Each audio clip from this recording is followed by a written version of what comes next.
Good evening, everybody. Good evening. Hello. Hello, hello. Welcome. Welcome in. Hi, hi, hi. This is usually the night I am over on the tube, but I've got some tech problems going over there, so I am over here tonight. Hello, Dusty. Welcome. Are there people?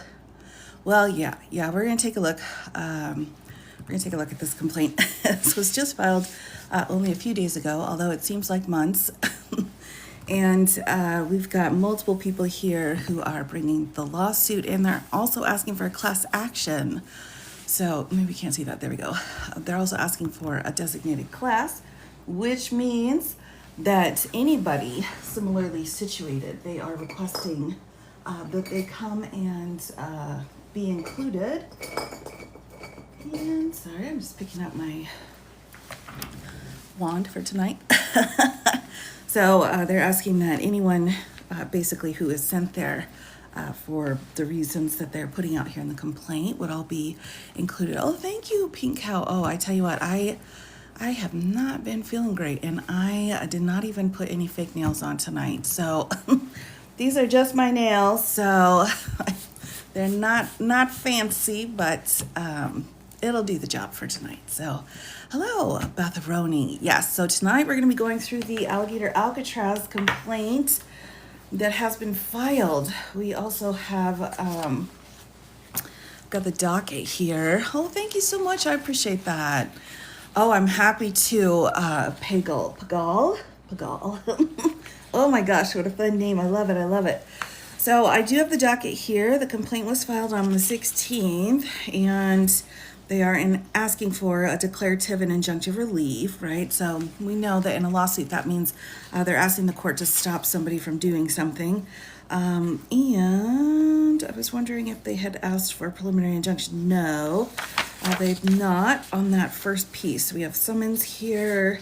I'm just looking real quick to see. All right, we do have a restraining order and a preliminary injunction. So those were asked on the 17th. I'll take everybody through it. I'm just now coming on, everyone here. So this is, I'm not sure actually if it is the ACLU case. They are not listed.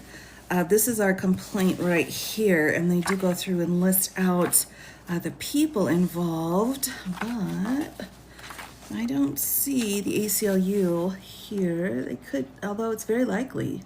They have been working hard. So, hello, Unconditional. Yeah, I'm not sure if this is the ACLU one now. I'm curious. I don't have my keyboard with me, so I can't look it up, but I don't know. We'll see. It's very well written, so there's that. Hello, everybody. Welcome. All right, let me go ahead and thanks for the gifts and the hearts, everybody. I probably don't say that enough, but I do appreciate all the support. Everyone's so wonderful. My moderators, they're so helpful, and everybody who sends little gifts in, I'm just so thankful for that. Just wanted to make sure I let you know. Hello, Willie B. Thanks. Welcome in. All right, so let me go ahead here, get my sticky note ready. We are using initials here for our plaintiff, so it'll take me just a minute to get this set up, but I wanted to make sure I was able to come on tonight. It was kind of a team effort to make it so that I was able to come on tonight. So I'm so thankful for friends and family that are so incredibly supportive. And then I come on here and everyone's like giving me gifts and stuff. And it's just like, oh, I appreciate you all so much. Okay, Fernandez. I'm going to put et al. Here just to kind of move us along. But I think it looks like U.S. Immigration Law Council organization. So if they're involved, I'm not sure the ACLU will also be involved, but they could be. It's anybody's guess really at this point. The ACLU is really taking the lion's share of a lot of these cases. So they're working really hard. All right. Catherine Perez here. I don't want to miss some of our other people. Perez. And then Florida Keys Immigration.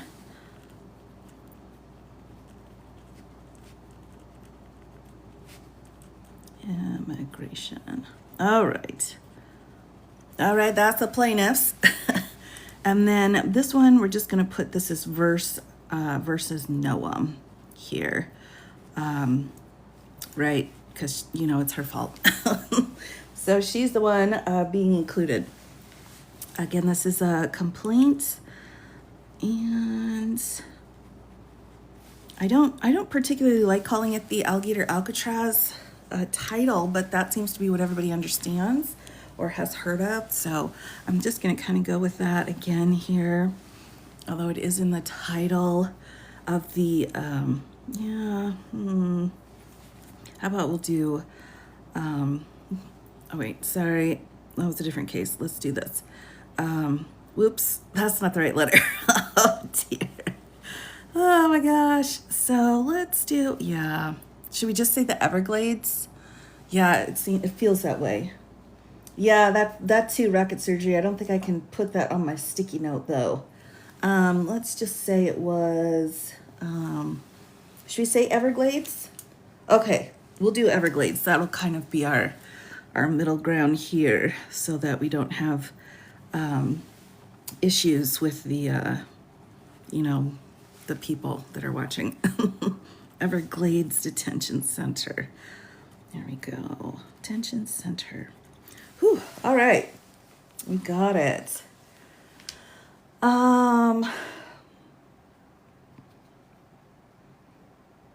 Yes, I've been, Willie B, I have been. Thanks for asking. I have not been feeling very well recently, so I have been playing my guitar. Now, if you've been here for a while, you'll know I do not play with false nails, so I have my own nail polish that I use. I usually will put nails on when I do come in and do a live, but if I've been playing my guitar, I don't. So, and the ukulele. That's been fun as well. I think you just sometimes got to do that. Thank you. Yeah, VC, I understand what you're saying. I totally understand what you're saying. And that's kind of what we got into as well with the New York criminal case, right? Some people were saying it was the hush money case versus the election interference case. So, there's just, bad information that can lead to names that really just stick. Always good for the soul. True. Really? Oh, a bass. Oh, I love it. Yes. So I had, usually I'm over on the tube on Tuesdays, but I just do not have things set in a way that I could do that tonight. So I needed to cancel over on the tube, but I thought, well, I'll go ahead and come on tonight. Had everything put into place so I could hang out with everyone. And it's been a while since we've gone through a document. We've got a lot of stuff going on. So here we are. Welcome in, everybody. We are going to be going through the Everglades Detention Center case. This was a complaint that was filed on July 16th. Now, let me show you the docket here before we dive into the specifics of the case. All right. And did I set this out right? Okay, I did. Good for me. I'm always happy when past me does something for future me. All right, here we go. Complaint was filed for declaratory and injunctive relief against the defendants. And I will go through who all of the plaintiffs and defendants are. That's all set out in the complaint. So I'm just giving you an overview here. There is a sister in my fam. And I'm very thankful for that. Although she's much taller than me. I don't forgive her for that. But anyway, moving on.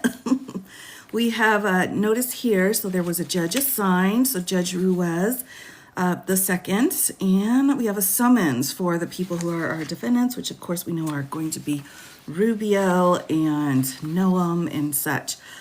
Notice here. And then we have what they filed the next day was an expedited motion for a temporary restraining order and preliminary injunction. So again, this is kind of one of those big pieces that a lot of people are asking for in the first couple of weeks of the filing of their lawsuit against the administration. So they're asking here for it to be expedited, and that has been filed. Now, that's not been granted as of this moment, but again, this is only for a couple of days that this has been on file. Now, we also have a motion to certify the class and a memorandum of law supporting that. I'm not going to go through that tonight. I think it's just a bit too much. So, but they are asking for class certification, which is good. You know, if you want to catch everybody under an injunction, as we found out, yeah, it's a good idea to try to get a class certification. Next, here, disclosure statement, motion to appear pro hoc vice. So this means any of our pro hoc vices, real quick, just mean we've got an attorney wanting to come in and practice at the federal level. So they are an attorney in good standing, and they're saying, hey, we're working on this case. Can we get like a pass to come into your court for this case? So we've got more pro hoc vices here. And then we have a paperless order granting those pro hoc vices, and let's see, so all of those were granted. And then we have a paperless order granting plaintiff's motion for leave to proceed under pseudonyms and to file names under seal. So I wanted to grab onto this piece because a lot of people are asking who is CM, JM, CER, and MB, and so on. And we also have in a lot of our habeas cases and a lot of our AEA or Alien Enemies Act cases, they are filing under pseudonyms and for safety reasons, and the courts are allowing for that. So they've done that here as well. The court is saying, sure, you can do that. Plaintiffs seek this leave because they fear public disclosure of their identities could lead to political persecution and tortured. Retaliation and harassment by law enforcement, immigration officials, and members of the public, and other harms.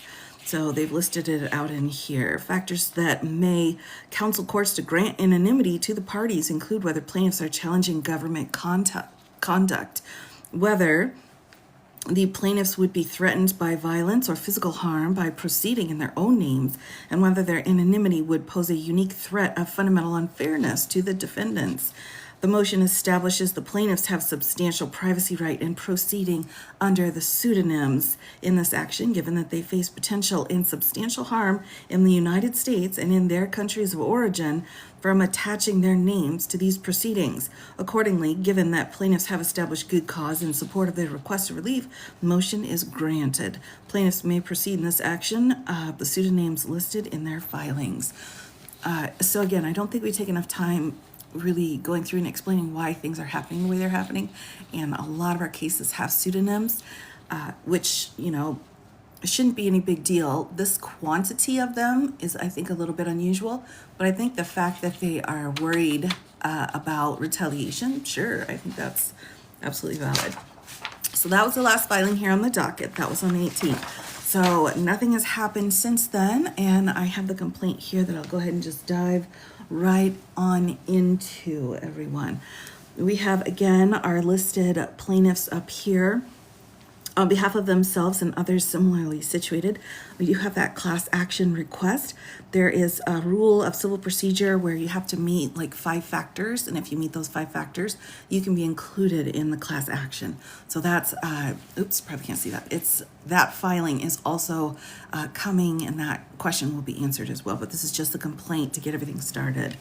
And then we are against Noam, DHS, Lions, Cube, Garrett Ripa, Ronald DeSantis, Sharia Green, Kevin Guthrie, Florida Division of Emergency Management, Cersei Owen, and Executive Office for Immigration Review.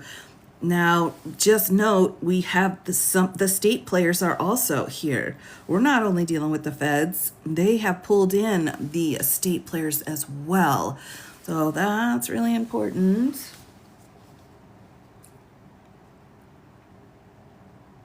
Right. All right, here we go. Let's dive on in, everyone. We'll be seeing a ton more, absolutely, VC. And I'm already seeing it. I'm already seeing huge uptick on, first of all, lawsuits being filed, and then also on class actions being included or certifying classes. I've even seen the IEPA tariffs having more cases filed. As you know, we already have some decisions on that are being appealed, but they're still filing them. They're like, look, we want to be included. So they're making sure everybody gets included and no one's left behind. All right, here we go. We're going to dive right in. On June 23rd of 2025, the state of Florida began construction of a temporary immigration detention facility, now known as Alligator Alcatraz, in the middle of the Florida Everglades. Let me have footnote 1 here. Now, I will give you a warning right now because I haven't been feeling very well. My voice has been a little bit rumbly, so it will not matter how much I drink tonight. It's going to be a bit rumbly, and I apologize ahead of time. Kind of like Phoebe when she caught the cold and was out playing with her guitar. So I've basically been Phoebe the last few days. Footnote 1, the facility was originally referred to as Collier Dade Transition and Training Detention Center, but defendants have officially renamed it Alligator Alcatraz. So that's official by the government. The facility, built of tents, trailers, chain link fence, and barbed wire, has the capacity to hold at least 3,000 people. So there'll be probably upwards, could be 10,000 people, and is directly surrounded by swampy wetlands, home to wildlife, including alligators and venomous snakes. President Trump has celebrated the detention of immigrants at this facility, stating that we're going to teach them how to run away from an alligator if they escape prison. The only way out, really, is deportation. And then this is citing where he said that. Yes, I'm on the mend. This class action lawsuit challenges the government's attempt to prevent people detained in civil immigration custody at Alligator Alcatraz for communicating with legal counsel and from filing motions with the immigration court that could result in their release from detention. All right, tell me, I bumped it down and over a little bit so that we weren't cut off at the top. There we go. How's that? Is that better? Wildlife climbs. No, don't say that. Okay, thanks, Steffi. Yes, I'm always thankful when you all let me know if I'm out of frame. Just give a shout out there. All right, so here's her. This is where they're referring to that quote. This class action challenges the government's attempt to prevent people detained in civil immigration custody at Alligator Alcatraz from communicating with legal counsel and from filing motions with the immigration court that could result in their release from detention. Defendants in this case have blocked detainees held at the facility from access to legal counsel. No protocols exist at this facility for providing standard means of confidential attorney-client communications. Now, attorney-client communications means there has to be somewhere where the privilege won't be broken, so they have to allow for a space where no third parties can hear the attorney talking with their client. So either in a closed-off room or some kind of a computer or something set up where it's not being tapped. Like they tap everything. All the phones, all the computers, everything gets tapped. But in order to comply with attorney-client privilege, they have to be able to have one line of communication that's not being tapped. So they're saying here we don't have anything in place, such as in-person attorney visitation or phone or video calls that are available at any other detention facility, jail, or prison. The only way that detained people can communicate, here we go, back up into frame, with the outside world is via infrequent access to collect payphone calls that are monitored and recorded and last approximately 5 minutes. Yes, Just Security does some great work as well. They've got some interesting other breakdowns of these cases as well. In the absence of any publicly available information or protocols regarding legal access at the facility, attorneys have gone to significant lengths to contact their retained and prospective clients to no avail. Attorneys have attempted to confirm the location of clients reported to be detained at Alligator Alcatraz facility via the Cube's online detainee locator, which has produced either no result or an instruction to call Chrome North Cube Processing Center, Chrome, in Miami. Staff at Chrome have stated that they have no information as to how attorneys can communicate with clients at Alligator Alcatraz. That's worth noting everyone in this administration. One of their biggest weapons that they use is refusing to give any kind of information. So they'll claim a whole bunch of reasons why they don't have to give it, but they are absolutely using that as a means of harming the other side in bad faith. Now, I'm not just making that up. That has come actually out of an order in the JGG case in Washington, D.C., if you want to check my language on that. Attorneys have also attempted to locate a facility phone number, email address, or any instruction to arrange contact with clients held at the facility with little to no show for their efforts. One attorney contacted the Cube's Miami field office only to be put on hold for approximately 1 hour before being disconnected. An email address provided by the Florida Division of Emergency Management here, reported to be used for arranging attorney-client communication at the facility, has resulted in bounced back messages. Attorneys have taken the long road trip to the facility to try and meet with their clients in person, a universal practice at every other immigration detention facility in the United States, only to be greeted at an armed checkpoint near the facility and barred from entry. Now, if you'll remember, a quick side note, in Los Angeles, is it B16, the detention center there, where attorneys were showing up and other people were showing up, and they actually were what was it, tear gas or some kind of chemical they were spraying at them. So at least that's not happening. Attorneys have waited for several hours in their cars at the checkpoint while their requests to speak with clients are communicated to the facility, only to be turned away. Officers have then either provided a faulty email address to arrange a legal call or provided a 2-page legal counsel visitation request form. The form also instructs attorneys to attach any documents they plan to show to or discuss with clients, which would be a huge violation of attorney-client privilege, for prior review and approval by the faculty. So, all right. When someone's being detained, if I've got a client who's detained in jail or detention, there are certain protocols I have to follow in order to make sure everybody's safe. And they'll make requests of what, I can bring in with me, of course. But no information that could be seen as privilege under the attorney-client privilege is to be pulled from me, because that would be a violation. So this is improper conduct right here. And it sounds like they don't really care. They're doing a lot of that improper business there. That's so frustrating though, as an attorney, is going in and trying to be like, look, I'm not trying to be a jerk, but I've got a job to do and I've got ethics to follow. Some attorneys who have filled out this form have received an email a few days later, but the email has not provided any specific information about how a call with a client might proceed, which client the call might be with, any instructions for connecting to the call, or specific times for the call. Others received notices that their request has been received, promising to be in touch in the future with no further information. In the end, even these vague promises for an attorney call have been canceled. Others have received no response at all. The government has further made it virtually impossible for detainees or their counsel to file documents required to contest their detention with the immigration court. No instruction exists as to which immigration courts have been designated for submissions of motions for bond redetermination for people detained at Alligator Alcatraz. As a result, detainees held at Alligator Alcatraz effectively have no way to contest their detention. Plaintiffs CM Michael Borrego Fernandez and JMC and ER, collectively the detained plaintiffs, are detained immigrants currently held at the Alligator Alcatraz facility who wish to communicate confidentially with their retained or prospective counsel and to file documents with the immigration court. They seek relief on behalf of themselves and a putative class.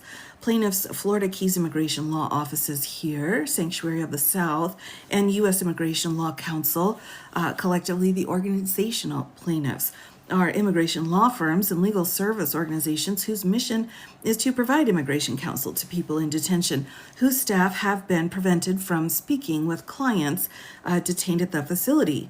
Plaintiff Victoria Slatton is an attorney for NMB who is detained at the facility. She brings this case on his behalf. The government's restrictions on attorney-client communication at Alligator Alcatraz inhibit detainees' ability to meaningfully access and communicate with legal counsel. Impinge on attorney-client privilege and violate detainees' constitutional rights under the First Amendment. These restrictions also violate the organizational plaintiffs' First Amendment rights to speak with their client. The government's restriction on detainees' ability to file documents and motions with the immigration court violate the Fifth Amendment right to due process. Plaintiffs bring this action to seek injunctive and declaratory relief, ordering defendants to comply with the U.S. Constitution to ensure attorney-client communication for immigrants detained at Alligator Alcatraz, and to ensure the immigrants detained at the facility can file petitions for release and to prevent deportation with the immigration court. And then we've got jurisdiction and venue set out here. Subject matter jurisdiction under 28 United States Code, Section 1331.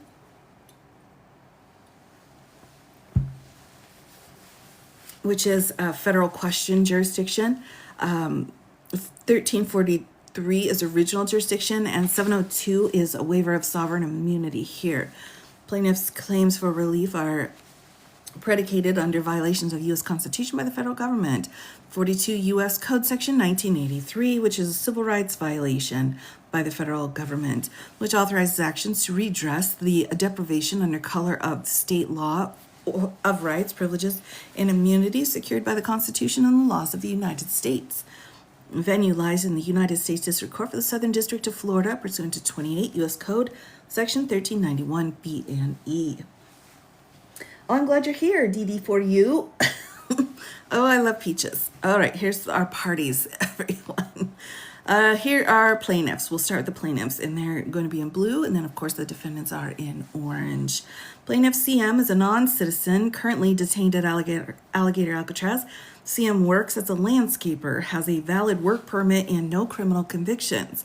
He has a pending application for asylum. On Sunday, July 6, CM was detained by law enforcement officers while on his way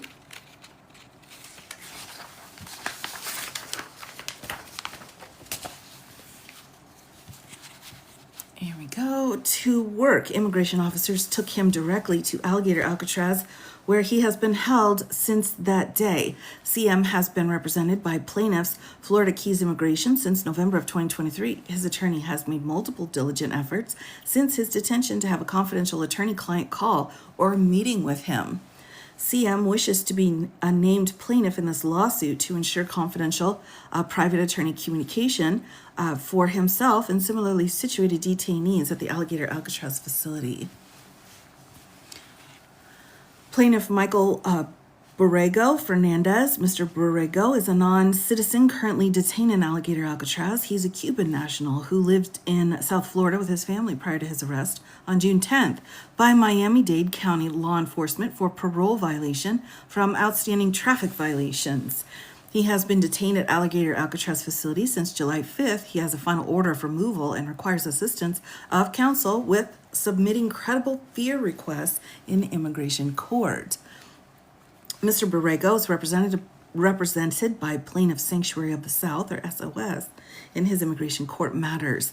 Prior to his move from a Florida county jail to Alligator Alcatraz on July 5th, Mr. Borrego's family had retained SOS for the law office's legal assistance in filing a meritorious motion to reopen his order of removal. However, after the transfer to Alligator Alcatraz and repeated calls to his family reporting life-threatening conditions inside the facility, he and his family decided to change the terms of SOS's legal representation from filing a motion to reopen his removal order to one seeking his removal back to Cuba. So we have a filing for a motion to reopen his removal order, switching it to he wants to go back to Cuba, I believe is how that language is being said down here. During a non-confidential phone calls with his family, Mr. Borrego described harsh and inhumane conditions at Alligator Alcatraz. He reported that detained people were told that they are only allowed one meal a day and given only minutes to eat, and are not permitted daily showers, and are otherwise kept around the clock in a cage inside a tent. Mr. Borrego also reported that there have been physical assaults, excessive use of force by people working as guards, and a lack of medical care and attention.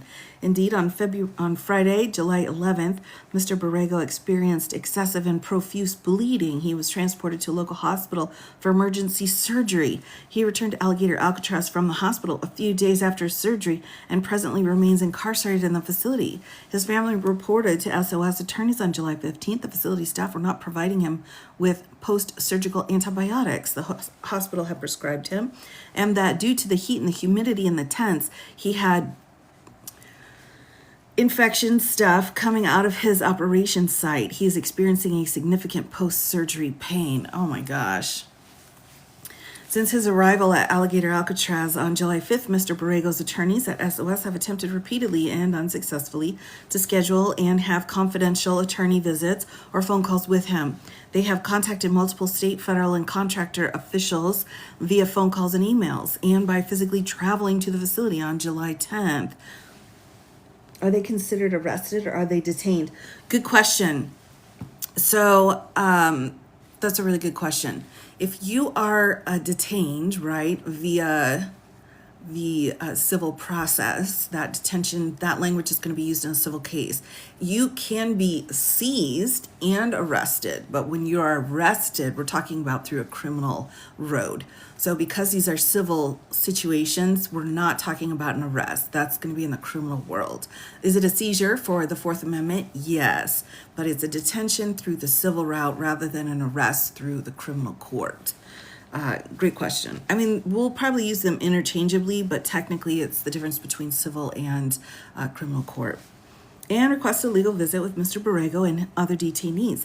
Military and law enforcement officials stopped them outside the facility. Military? Ooh. At a checkpoint outside the facility and told to wait in their car for over 2 hours, only to bar them from entry. On July 15th, SOS attorneys again requested an in-person legal visit with Mr. Borrego for the next day, but it did not occur. Mr. Borrego's attorneys at SOS also have attempted to submit G-28 forms to CUBE officials and immigration courts. Mr. Borrego has informed his family and SOS staff via non-confidential collect phone call. This is important that they put this in every single time because that shows they have not been complying with attorney-client privileges here. You think the courts would say counsel isn't guaranteed because of civil, not criminal? Oh, I'm so glad you asked. So here's the deal, everybody. I don't want to forget where I was at. Here's the deal. So you're guaranteed a right to an attorney under the Sixth Amendment, right?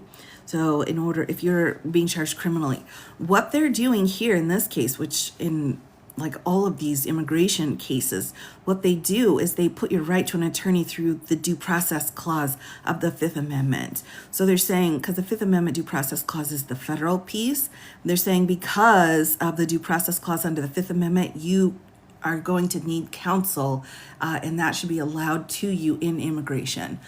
And the due process piece is because, of course, you're, being detained. So this is where your habeas corpus is going to be able to come through and all of your other procedures and such. So you're able to get that through that due process language out of the Fifth Amendment. Oh, you bet. Oh, yeah, we got some habeas issues. All right, so non-confidential, collect phone call that he wishes to be a named plaintiff in this lawsuit to ensure confidential private attorney communication for himself and similarly situated detainees at the Alligator Alcatraz facility. Plaintiff JMC is a non-citizen who's currently detained at Alligator Alcatraz. He's no criminal history, is married to a U.S. citizen wife, and has a pending I-130 petition through which a U.S. citizen or lawful permanent resident can request that their spouse or another, hold on here a second.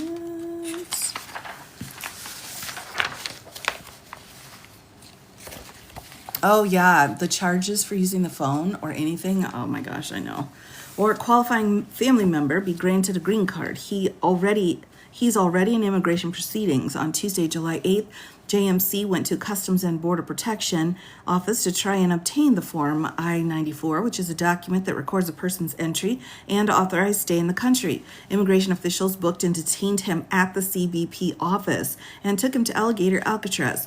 JMC already had a scheduled court date with the immigration court when he was taken into custody. JMC is represented by plaintiff U.S. Immigration Law Counsel, who, despite multiple diligent efforts to contact him, including trips to the facility and multiple inquiries, has not been able to meet with JMC. 22. Plaintiff ER is a non-citizen currently detained at Alligator Alcatraz. He is a Cuban national who's lived in the United States for the past 10 years. He's married to and lives with a U.S. citizen wife and a 5-year-old U.S. citizen daughter. He's represented by plaintiff law offices of Catherine Perez in his immigration matters. He's working with his immigration attorney to attempt to appeal a denial of an adjustment of citizenship under the Cuban Adjustment Act. He does not have a history of any criminal convictions and has an old traffic violation for driving without a license. Doesn't an immigrant have a sponsor? So I'm not sure exactly how all of that works when it comes to the actual immigration system, because I do not work in immigration. I do know there's a lot of stuff that has to be done. And if you're talking about someone you're marrying or a family member, yeah, I mean, there's essentially that sponsorship element to it. But I cannot confirm or deny that. I can just guess that that's how it would work. All right, he doesn't have any history of criminal conviction, old traffic violation. I'm sorry, everybody, I had to put my hair up. For driving without a license. On June 27th, ER was stopped by police while driving on I-75 near Fort Myers. Police did not offer any reason for the traffic stop, which, by the way, is a violation. All right, they have to have a legitimate reason to pull you over, or that is a violation of law. And he did not receive a citation after showing his valid driver's license. You don't have to receive a citation. Sometimes they will wave you on. The law enforcement officers nonetheless arrested him and transferred him to Cube custody. He first spent one night in a jail and then was moved to Alligator Alcatraz within 24 hours of the traffic stop. And boy, I tell you, they are using these traffic stops, which first of all, procedurally and constitutionally are not in compliance with the Fourth Amendment. But second, they're really using these minor offenses like this as a means of opening the door to push people out of the country with. Again, I mean, if we've got violations, we've got violations, but this is definitely something that's being bumped up right now. Sorry, everybody. I know I'm rumbly, but I'm still here.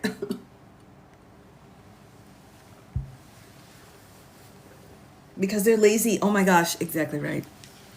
That's exactly right. Lazy. ER's family and his attorney, Ms. Perez, were unable to locate or reach him for 5 days after his arrest. Can you imagine? Can you even imagine, everybody, what it would be like? You're going out to work, you get pulled over, and they ask you some questions and decide to just put you in their car. You're handcuffed, you're taken in, you're processed, and then your family doesn't hear from you for 5 days. I mean, can you even imagine? How many plaintiffs are listed? We've got a handful of plaintiffs, but they're asking for class certification. Mix those up. So they're not just these people, but they're also representing other people in similar situations. They both repeatedly searched for him on Cube locators. On July 2nd, ER was permitted a 5-minute phone call to his wife on a monitored, non-confidential line to let her know he was at Alligator Alcatraz. Since the initial phone call with his wife, ER has, class action is what they're trying to get into place. And I think that's because of the injunction they're asking for. Had very few short, non-confidential calls with his wife and his attorney. Ms. Perez, he reports that Alligator Alcatraz facility does not post any information about how to reach an attorney, schedule a legal call, or contact the Cubes. Neither ER nor his attorney have been informed of who is his deportation officer. No Cube official has contacted him since his incarceration at Alligator Alcatraz. Yeah, I mean, this is pretty rough here. This is pretty rough, right? They arrested a U.S. citizen vet and detained. Yeah, I know. There's been multiple. This is the complaint here. So they have arrested multiple U.S. citizens. And in fact, in the case that I had gone through a few days ago on the detention holding center basement in Los Angeles, they had several U.S. citizens, and they were actually bringing lawsuits. So yeah, I mean, it's pretty atrocious. Such a limitation to sue ICE. That's a great question. I don't know. I just don't know on that one. I'm sorry, I highlighted Noam, but what I meant to do, this is what happens, everybody, when I'm talking and I'm talking at the same time. What I meant to do is pick up the orange, because that's the defendant, and then highlight what document I'm doing, which is the complaint. My bad. Just a minute. Sometimes I get tangled up. There we go. This is a complaint. Oh yeah. Oh my gosh, Marie, I tell you what, it's pretty bad. This is pretty bad. This is the worst I've ever seen. And that's weird because I thought during his first administration that was going to be some of the worst that we'd see. But alas, I was wrong, unfortunately. All right. ER reports overcrowded, unsanitary, and harsh conditions for confinement on his brief calls. He's locked in a cage with about 32 other men that is within a plastic tent that has no cafeteria, day room, or private area within it. The men are in bunk beds and share 3 toilets, with the toileting area visible from the waist up. ER reports that this group of men also share 3 phones, and each person is limited to 4 to 5 minutes for a call and must wait in line to call back. Due to the limited number of phones and the short time period for calls, it's extremely difficult to speak to family members, and any calls with attorneys are non-confidential and recorded. Other people waiting to use the phone can clearly hear any conversation taking place. So that's very similar to prison. I'll pause right here and just put out into the ether, everyone. The fact that this tent has bunk beds, they're going to say, why are you complaining? At least you have bunk beds. You should be thankful. And 3 phones, and they're saying, do you have any idea how difficult it was for us to get 3 phones put into place here? You should be thankful. We didn't have to do that. We didn't have to put these phones here. So you should be grateful that you have what we've already given you. Meanwhile, this is, worse than prison conditions. So that's something to kind of keep in mind too, as we hear the clapback from the government, is they're going to say, this is the best, absolute best thing we could do, and you're lucky we're doing it at all, because that's how bullies act. Yeah, I saw that. Oh my gosh, poor DACA. I feel so terrible for the DACA people. All right. He reported that rainstorms have flooded the cages, have limited detainees' abilities to go outside.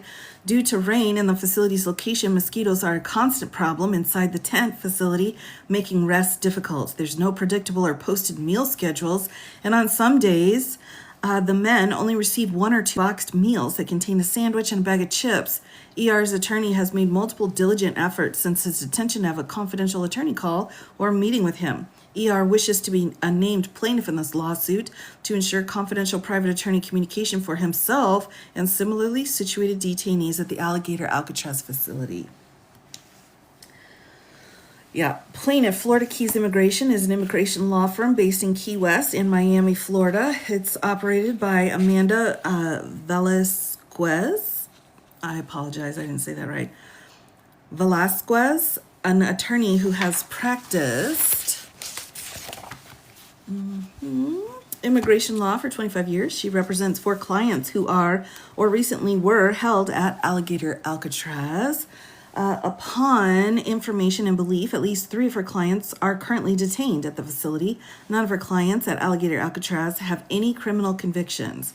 Since one of the firm's clients was detained by immigration officials on July 3rd while going to his job cleaning pools, Ms.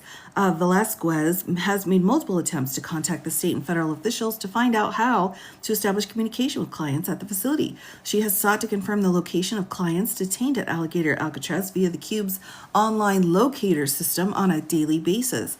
One of the entries listed an entry for, quote, Everglades with a phone number for the Chrome North Cube Processing Center in Miami, which she called. The Chrome staff member said that it was not the correct number to make requests to speak to a client at Alligator Alcatraz. Ms. Velasquez also emailed the Cube deportation officer, who suggested that she email legal@privacy6.com, but she received a message that the email was undeliverable. The attorney's access restrictions at Alligator Alcatraz harm Florida Keys Immigration's ability to maintain client relationships and sign up new clients. It's just so awful. I mean, to not even allow the attorneys to come in. Like, if you want to fight, if you want to deport, whatever, but to not allow attorneys access like that's just absolutely horrific. As a result of the policies and practices related to the access to counsel at Alligator Alcatraz, the firm has not been able to have a meaningful communication with its clients at the facility. At least one of her clients has an upcoming credible fear interview scheduled for the end of July, but Ms. Velasquez has not been able to meet with him to gain more information about his possible defenses to removal. She has been frustrated in providing legal services to the firm's clients and has spent approximately 6 to 8 hours of staff time and financial costs that would not have otherwise been incurred and could have spent serving and maintaining other client relationships or providing intake to other new clients. Now, this is the language that we have to use because of billable hours here.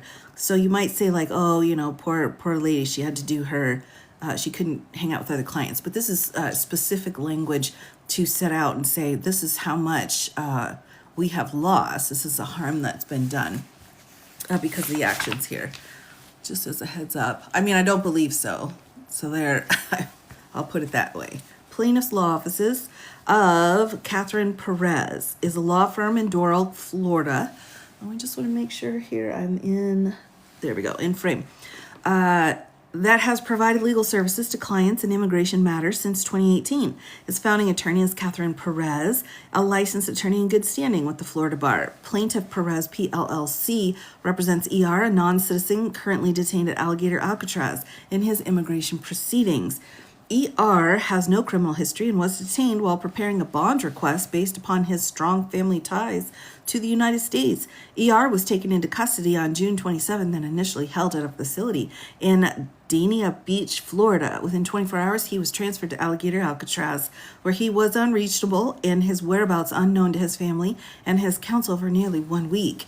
ER did not appear in the Cube online detainee locator, and as of July 15th, ER still does not appear in the Cube detainee locator. As a result of the policies and practices at Alligator Alcatraz, it's been impossible for Perez to meaningfully communicate with its client, ER. ER has not been provided any confidential means to speak with his counsel. Perez has attempted to reach the facility several times by phone, by email, to inquire about legal visits, legal calls, and how to communicate with its client, ER, but has received no meaningful response. On July 7th, Perez called the Cube Miami field office and was kept on hold for almost an hour. The call was disconnected. July 10th, Ms. Perez emailed the facility asking how to arrange a legal call or a visit. She's still waiting to speak with her client. Oh my gosh, so awful.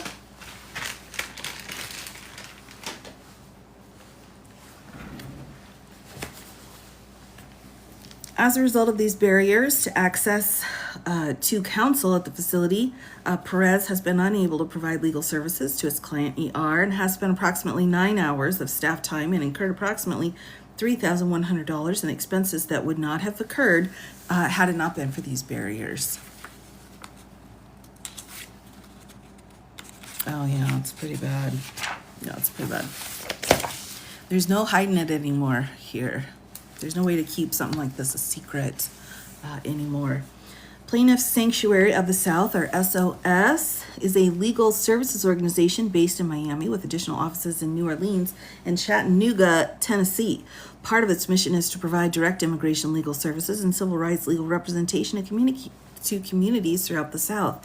SOS provides pro bono and low-cost legal representation and counsel to immigrants, including people in detention, by providing deportation defense, asylum assistance, and family-based immigration services.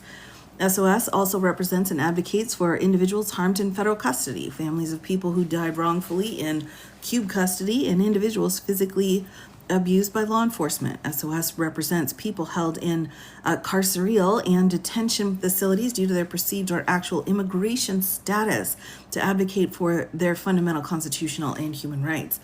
Ooh, I've never heard of this organization. They sound amazing. Wow, I'm going to need to be looking them up and send some donations. Like, you're doing some great work here. SOS has 8 prospective or retained immigrant clients held at Alligator Alcatraz, including plaintiff Borrego. Plaintiff SOS has been impaired in its ability to represent detained clients in immigration or civil rights proceedings because of the barriers to access to counsel at Alligator Alcatraz. SOS has been unable to communicate confidentially with the people at the facility over the telephone or video calls. Upon information and belief, these prospective clients may have legal remedies available to them in immigration court, including seeking release on bond or in motions for custody redetermination.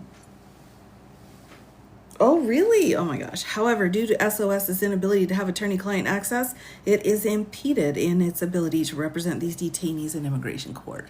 So SOS stands for Sanctuary of the South. And let's see. So they're claiming 68 hours, $1,300. 68 hours of staff time and $1,300 in costs. Yeah, that's because all the time is donated. This is more of the true number of hours for any of our organizations here. All right, so we're gonna fast forward a little bit here so we can get into the defendants. Next, we've got plaintiff, U.S. Immigration Law Council here. Is a South Florida-based law firm that provides representation in immigration matters, including detained deportation defense. Plaintiff represents JMC, who's currently detained at the facility known as Alligator Alcatraz. As a result of the policies and practices of the facility, it's been impossible for USILC to meaningfully communicate with JMC. He's not been provided any confidential means to speak with his counsel. Although USILC has a team that regularly arranges video and telephone calls to detained clients, they were unable to find at any point of contact for the facility. Oh my gosh. So that's like their job. This is their full-time job, is to contact people who are in detention. And they have found no way to contact the facility. That's huge. I mean, that right there, you show the judge that, like, hey, we do this 24/7 and have for like 20 years. And if we can't find a way in, nobody can find a way in. So that's pretty bad. All right, skipping forward here just a little bit. On July 14th, Ms. Mavasagi Gonzalez sent another email to the link they were given, asking if this was the correct account to arrange an in-person attorney visit. Later that day, she received a reply with the instructions to submit an attorney visit request form to the admin. Her colleague submitted the form that day, sent a follow-up email on July 15th asking for an update. He received an email from legal stating that his form had been received and that someone would be in touch with him to schedule a virtual attorney call. Her colleague then emailed another potential contact stating they'd requested a visit several times. This email was apparently forwarded to that legal place, which sent another email stating the request has been received and that we'll be in touch as soon as possible. No visit has been scheduled. So here we're looking at they want to file a bond motion, but again, probably don't have enough information from their client. Plaintiff Victoria Slaton is an attorney at Sanabria and Associates, representing NMB, including in attempting to seek bond redetermination. She brings this case using third-party standing on his behalf. NMB is detained at Alligator Alcatraz facility. Diligent efforts from her to contact them were unsuccessful. I'm going to skip through this again, everyone, because we're kind of going through the same pieces with these attorneys here. She's been hindered from protecting his interests here. And next, so let's talk about the defendants. I'm not going to spend too much time on these because these are, we all know who these people are. And then we can start diving into kind of the meat here of the filing. Are there any seniors there? Unknown at this point. Defendant Christy Noam, we know who that is, right? Defendant DHS, defendant Todd M. Lyons, who's the acting director, senior official performing duties, director of U.S. Cubes, defendant Cube, Federal Enforcement Agency. I just think it's interesting that these federal agencies are just, yeah, well, anyway, they're like their own creatures in all of these lawsuits. Defendant Garrett Ripa, Field Office Director for the Cubes Enforcement in Florida. Defendant Ronald DeSantis, the Governor of the Florida. Defendant Kevin Guthrie, Executive Director of the Florida Division of Emergency Management.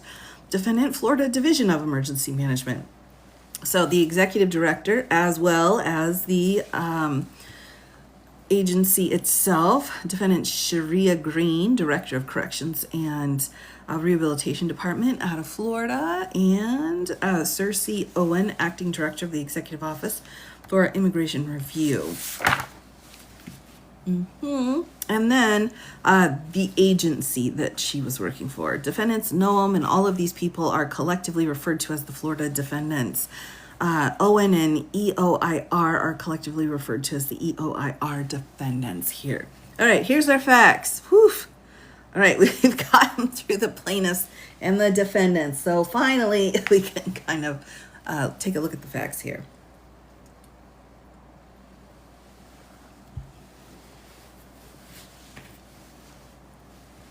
Detention of immigrants at Alligator Alcatraz. On June 23rd, the state of Florida began construction for a temporary immigration detention facility known as Alligator Alcatraz. The facility was built out of tents, trailers, and chain link fences with barbed wire. It sits on an abandoned 11,000-foot runway at the Dade Collier Training and Transition Airport in the Florida Everglades. Immigrants detained at the Alligator Alcatraz are held in tents made of white sheeting with 8 cages in each tent. Each cage is approximately 300 square feet, about 9 square feet per person, surrounded by chain link fencing and barbed wire, and is shared by 32 people. Each cage has 3 open-air toilets mounted side by side, visible to all. The only running water available comes from a spigot attached to the toilets. These toilets frequently do not flush, leaving them to overflow with human waste produced by dozens of people in a short period of time. During storms, the tents flood, leaving floors in the tents completely soaked.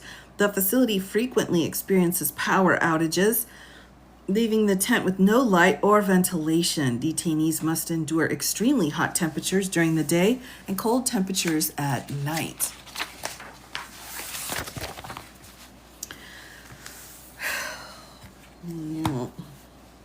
Detainees can go for days without access to basic hygiene items such as toothbrushes and toothpaste. Water shortages limit opportunities to bathe. The tents are overrun by mosquitoes and other large insects, subjecting people to frequent and painful insect bites. Lights are turned on at all times during power outages, leaving detainees disoriented and unable to sleep. Well, it's probably something too that's attracting the bugs, right? Oh, sorry, everybody, puzzle piece. Did I get it? Oh, I got it. Yay, on the first time. Oops. I almost lost everybody. Here we go. There. All right, there we are. That took a turn. Oh my gosh, I can't. Oh my goodness gracious, that's awful. All right, unable to sleep. Food portions are extremely small, sometimes full of maggots, and detainees suffer from frequent hunger. Officers have confiscated religious materials from detainees, including Bibles. Over 400 security personnel, including members of the military and Florida National Guard, stand guard at the facility. The facility has failed to provide necessary prescription medication to detainees, leaving their health to deteriorate. Several detainees have medical emergencies requiring emergency transport to the hospital, including plaintiff Mr. Borrego, who required emergency surgery after bleeding profusely. Immigrants detained at Alligator Alcatraz are civil detainees held pursuant to allegations of federal immigration, not criminal law violations. At a cost of $450 million per year with a capacity to hold approximately 3,000 people, the facility is surrounded by swampy wetlands, host to alligators, venomous snakes, and other wildlife. As President Trump remarked of the immigration detainees held at the facility, we're going to teach them how to run away from an alligator if they escape prison. The official DHS social media account posted an image of an AI-generated meme of alligators wearing hats emblazoned with the word cube next to the prison tower with barbed wire with the caption, "Coming soon." Defendant Noam stated Alligator Alcatraz and other facilities like it will give us the capability to lock up some of the worst scumbags who entered our country under the previous administration. And noting none of the people involved in this lawsuit have criminal records, except for one with a driving ticket. On July 1st, President Trump, Defendant DeSantis, and Defendant Noam visited Alligator Alcatraz for a press tour. Defendant Noam explained to the reporters the facility would be funded in large part by the Federal Emergency Management Agency, or FEMA, a sub-agency of DHS. The first group of immigrant detainees arrived at the Alligator Alcatraz facility 2 days later on July 3rd.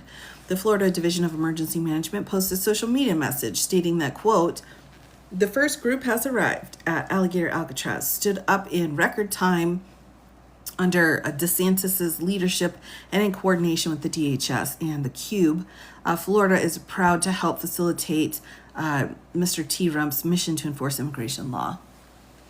Oh, it's so awful. It's just so awful.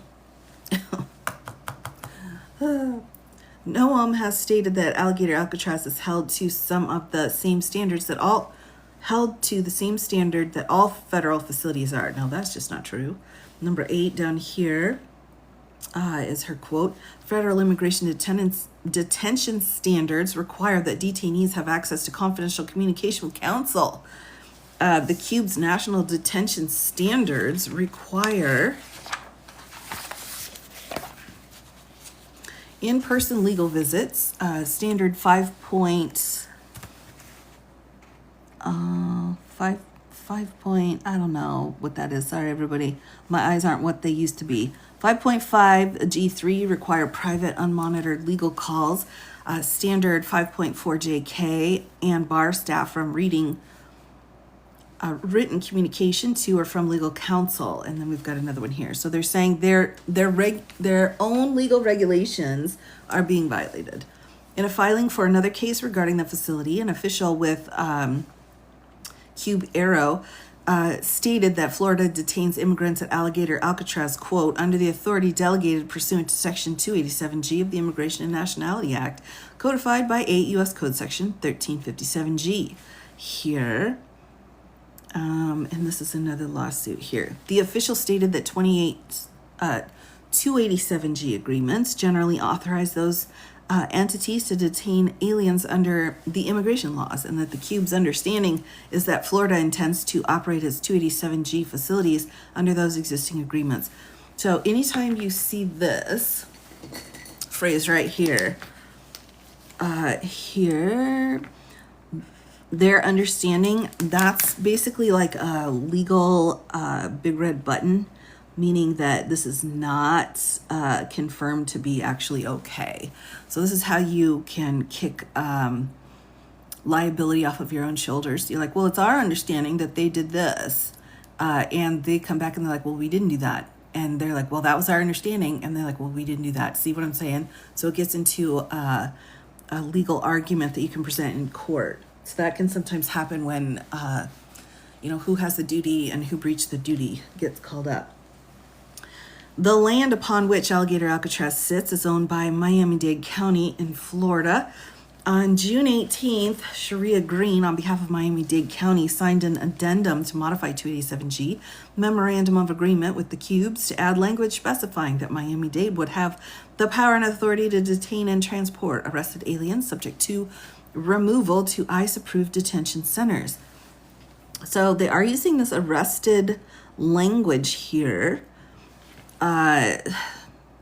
Probably a more appropriate word in this civil situation would have been probably seized, but who cares about the specific legal language when you're doing all this kind of rubbish? More plausible deniability, absolutely. Restrictions on access to counsel at Alligator Alcatraz. Immigrants detained at Alligator Alcatraz have no ability to communicate confidentially with legal counsel. Defendants have provided no information to detainees' attorneys or the public to explain how detainees held at the facility can communicate with counsel, whether in person at the facility, on the phone, or via video. There's no way for attorneys to confidentially, make sure I'm lined up here, everyone, exchange legal documents with their clients held at the facility, although detainees may collect calls from payphones in their tents. These calls are limited to approximately 5 minutes, are recorded and monitored. The DHS and Florida defendants have unreasonably restricted immigrant detainees' access to counsel at Alligator Alcatraz, regulations and practices that unjustifiably obstruct the availability of professional representation are invalid, citing case law here. Their intrusion on detainees' confidential communication with counsel undermine the attorney-client privilege, the oldest of the common law privileges, even older than husband and wife. I'm just putting that out there, everyone. In the absence of any information regarding attorney-client communication at Alligator Alcatraz, attorneys have gone to extreme measures to attempt to contact their prospective and retained clients at the facility to no avail. And this is where you see how creative attorneys can be. Because they can, right? Because once you know what the rule is, you got to figure out a way around the rule. Or, to still be able to achieve your legal objective that's for the betterment of society. Faculty or no information in the CUBE's detainee locator in Florida Department of Corrections locator. We had a lot of this with the El Salvador situation as well. So this was this is an ongoing issue. Typically, the location of and contact details for immigrant detainees are available on the CUBE's online detainee locator system. Details for immigrant detainees are available on the CUBE's online detainee locator system. A user first may enter the person's A number, a unique identification number provided by the CUBES to each individual in this system, and country of birth, or provide a person's name, country of birth, and date of birth. The online locator should then provide the name of the facility where the person's being detained with a link to a web page that provides information on how to contact the facility and communicate with the detainees.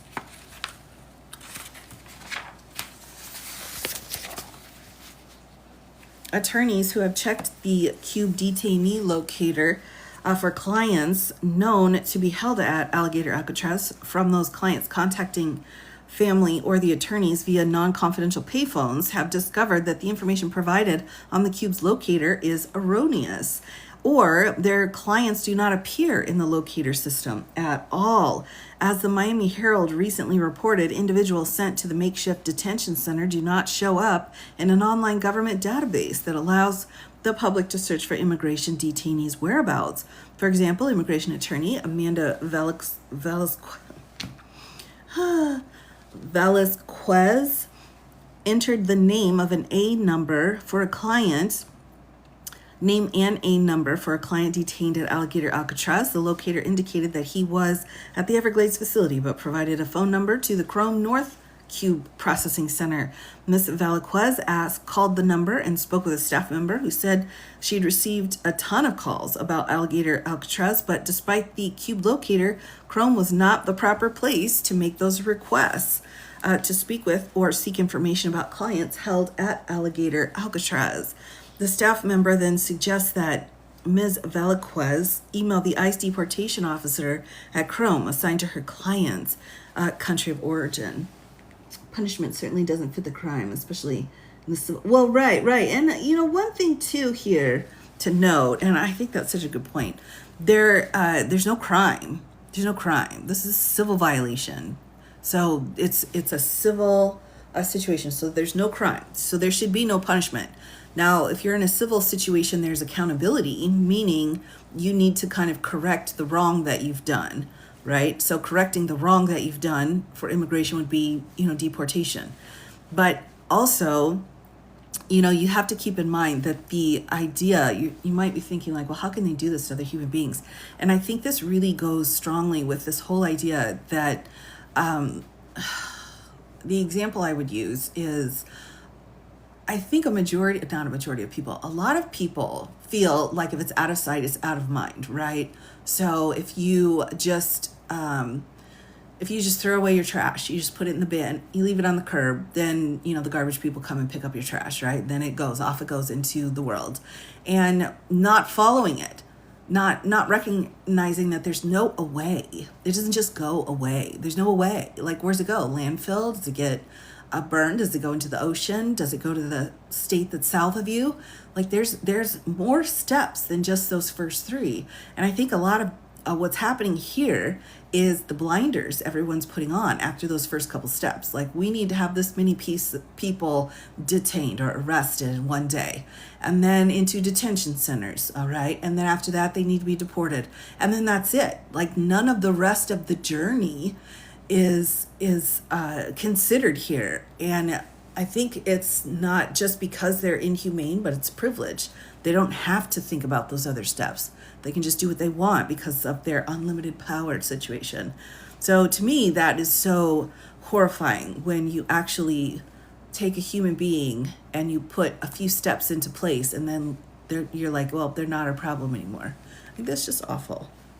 Sorry, soapbox, putting it back away. Putting it back away. Oh, absolutely, Thomas, absolutely. Miss Valaquez emailed the deportation officer, who advised her to email legal to request an attorney call with her client. She did so, but received a bounce back message. She has still not been able to arrange a legal visit with her client. Attorney Catherine Blankership. Oh my gosh. Try putting that on your SAT bubble form, right? An attorney with Plaintiff's SOS also checked the Cube detainee locator on July 5th for information about Mr. Borrego, who by then had been held at Alligator Alcatraz. The initial display instructed the user to call the field office, which led to a link to a website, a web page for an unnamed facility with the address of Alligator Alcatraz, but the phone number could be... I think you're right, John. I think you're absolutely right. You're absolutely right. Yeah, you're absolutely right. So we're going to side quest for a minute, just so everybody knows. Like, in my house, it doesn't matter what the word is. I will just, for some reason, it's just second nature for me to jack the word up. So instead of spatula, it's spatula. And instead of pizza, it's pizzaza. And I think that's really bleeding over into the names. So I need to work on it. Oh my gosh, my family gets so frustrated with me. All right. Back into it. Here we go. Attorneys have also checked the Florida Department of Corrections inmate locator website here to determine the location of their clients or to determine how to contact them. For example, SOS attorney Katie Blankenship attempted July 11th to locate her client, Mr. Borrego, through the FDOC website to no avail. It does not appear to be on the list of Florida's correctional facilities maintained here. And the facility is not even, up to code when it comes to how you set out a government facility. That's kind of a big deal also. Oh, you're so sweet, Dania. Sorry, Dania. Sorry about that. Oh my gosh. All right. No public information regarding requests for legal visitation or calls with faculty email address here. So DHS, Florida defendants have provided no publicly available information regarding attorney-client access for the detainees held there. Attorneys have thus had to go through extreme measures to try and find any information to make contact with the clients. For example, Attorney Perez called the Cube Miami field office public phone to ask about how to arrange a meeting and was put on hold for over an hour, and the call was disconnected. So we've got a pretty good idea, I think, here of what's going on. So I'm going to skip ahead just a little bit here to continue to get into really the meat of the complaint here. So we have another one here. Ooh, this is a good one. All right, sorry. I was like, ooh, let's skip. Nope, gotta go back. Backing it up. Oh, well, thanks for coming and hanging out, I Dissent. I appreciate you. Take care of yourself. All right, Attorney Sandra Scherfrer. Scherfrer? Oh my gosh. An attorney with Americans for Immigrant Justice visited the facility on July 10th to meet with approximately 9 people who required legal services. Upon her arrival, officers from the Florida National Guard, Florida Highway Patrol, Department of Financial Services, and the Florida Department of Law Enforcement stopped her at a checkpoint. Miss Scherfer presented her driver's license and bar card. An officer stated that they would ask about the possibility of a legal visit. Another staff member came out and explained to Mrs. Scherfer that she was required to complete a form to request the visit. Once that form was completed, she would be contacted approximately 24 to 48 hours later.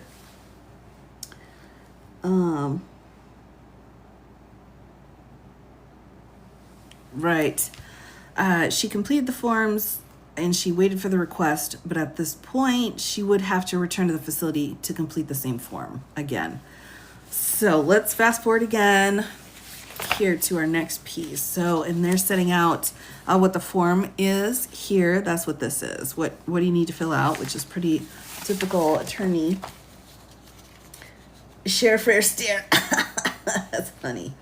Oh my gosh. Oh, VC, does Navy Vet have a comment here? Okay. I'm going back in time here. We're coming. Oh my gosh. Let's see. Hold on here. Is it pinned? No, it's not pinned yet. All right. Let me see. Did we find it? Nope, not yet.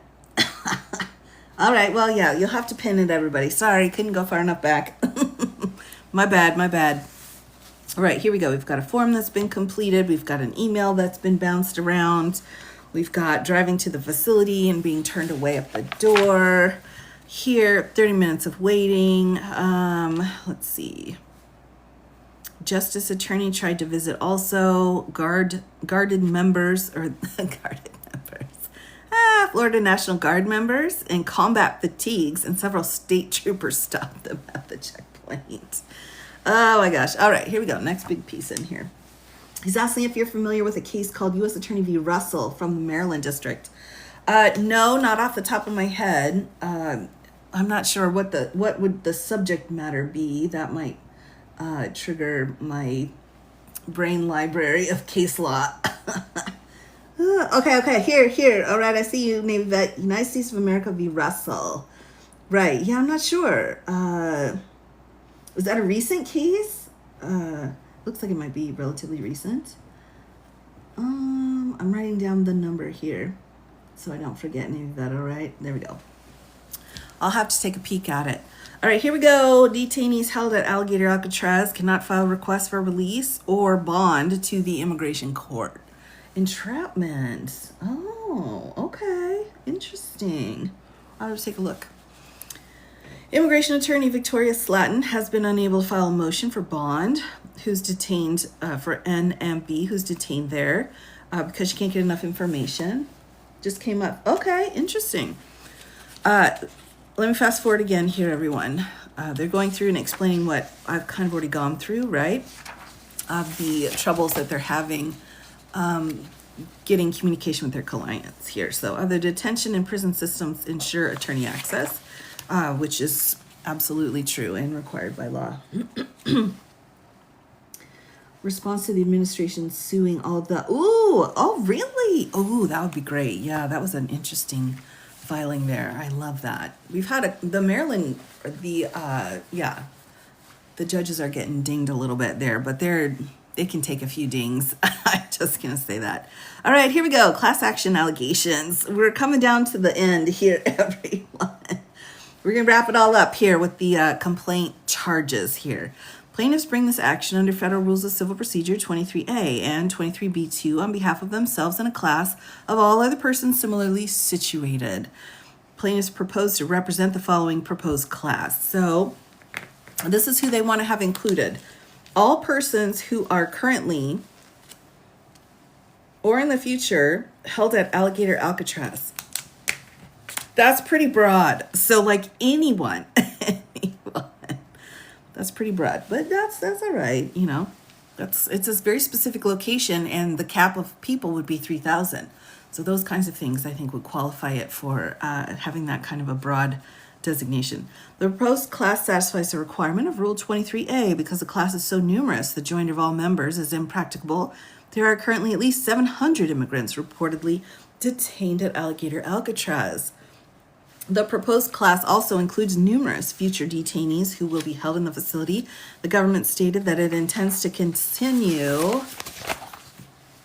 detaining immigrants at the facility. Alligator Alcatraz has a reported capacity of at least 3,000 people. Proposed class is fluid as the government continues to transfer detainees to and from the facility, making joinder of all members not only impracticable but impossible.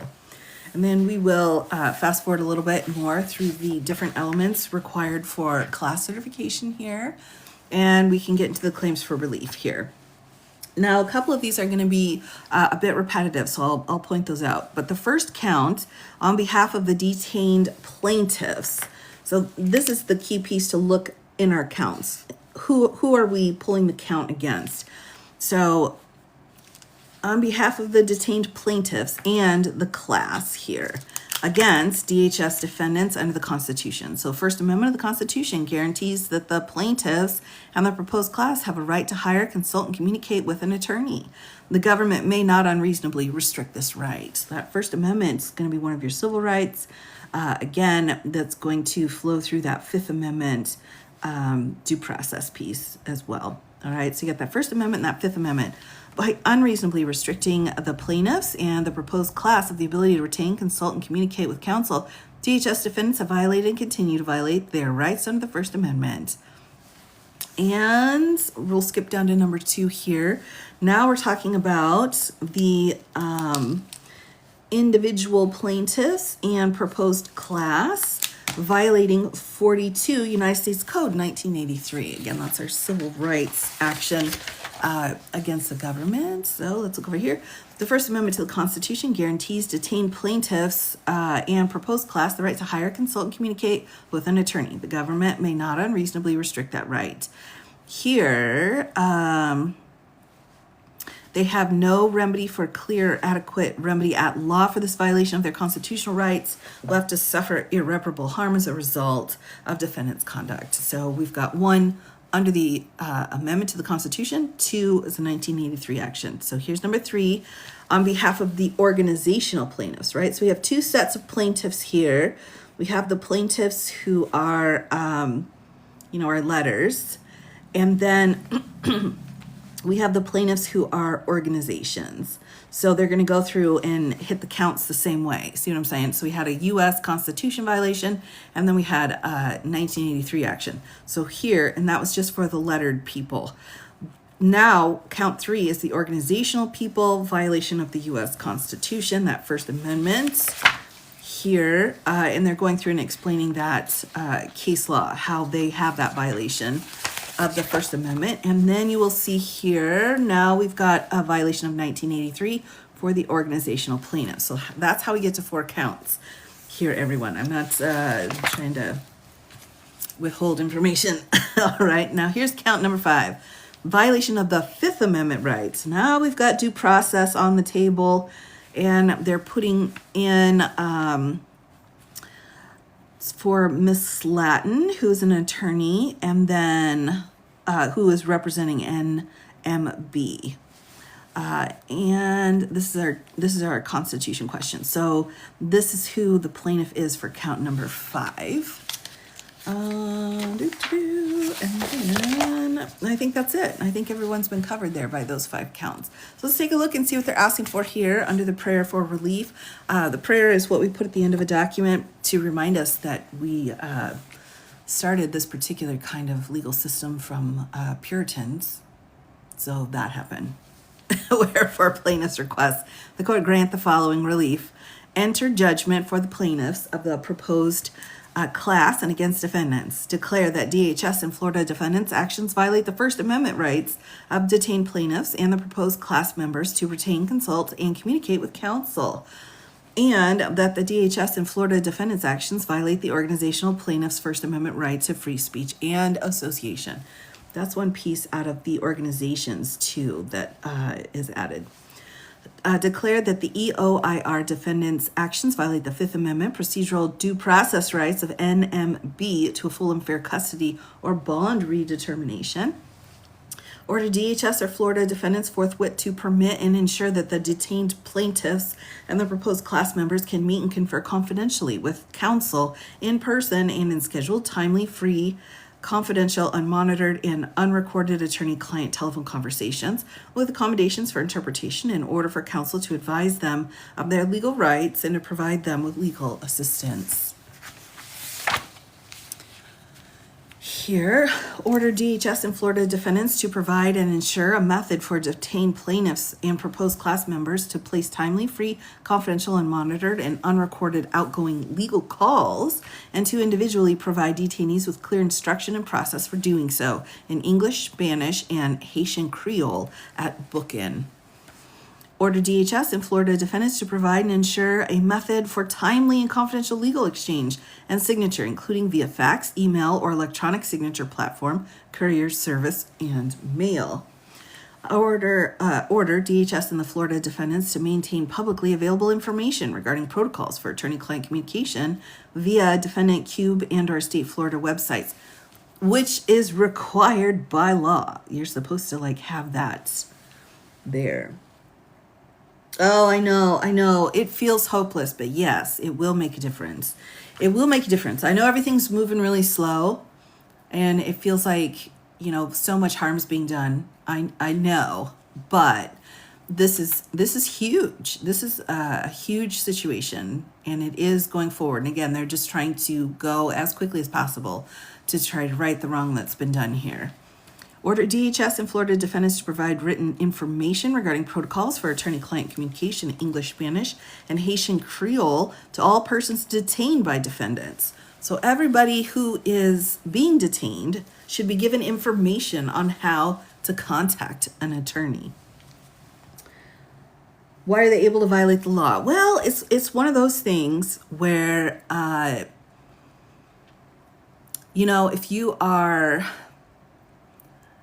if you are on, I don't know, this is the example I would always give to my students. If you're out on your own and you're out in the country and you have a stop sign, there's nobody, you can't see anybody, right? So there's nobody there. And so you just go right through the stop sign. How are you going to be held accountable for that? So that's kind of the similar situation here. You can do the action, and get away with it, but it's going to take some time for accountability. And so what happens is you blow through that stop sign, fine. But then it comes back and there's a farmer in the field. It's like, well, they went through the stop sign. So, and then they have people who were investigating it and they put all the evidence together that showed the time, the place, the manner, and means in which you went through that stop sign. All of that evidence starts to come together. And then you get called out on it because you get pulled into court, and then all that evidence gets presented to you. So it's a very long process. It takes a lot of time. But in that moment, the harm's been done, right?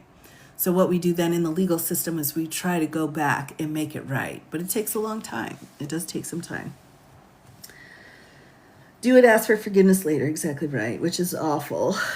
Which, of course, as we know, is atrocious. And how they're able to kind of get away with so much stuff is that later on, that accountability is coming. The system does work. The process does work.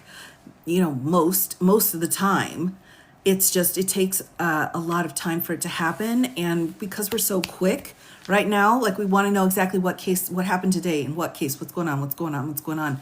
And then a week later, it's like, well, we've forgotten about that case. We don't even know what's going on. Meanwhile, it's huge stuff. There was a summary judgment that was just granted yesterday. That's huge. That was a huge win for the plaintiffs, huge loss for defendants. But, the case was filed several weeks ago. So, everybody forgets about it, which is understandable. All right, soapbox getting put back away.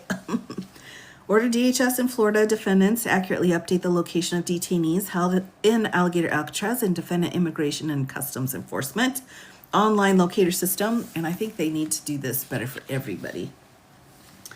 They're claiming to be such good Christians. That's another good, excellent point here. Award plaintiffs their costs and reasonable attorney's fees in this action under the Equal Access of Justice Act, right here, 42 U.S. Code Section 1988, and on other basis justified under the law, and grant any other and further action the court deems appropriate.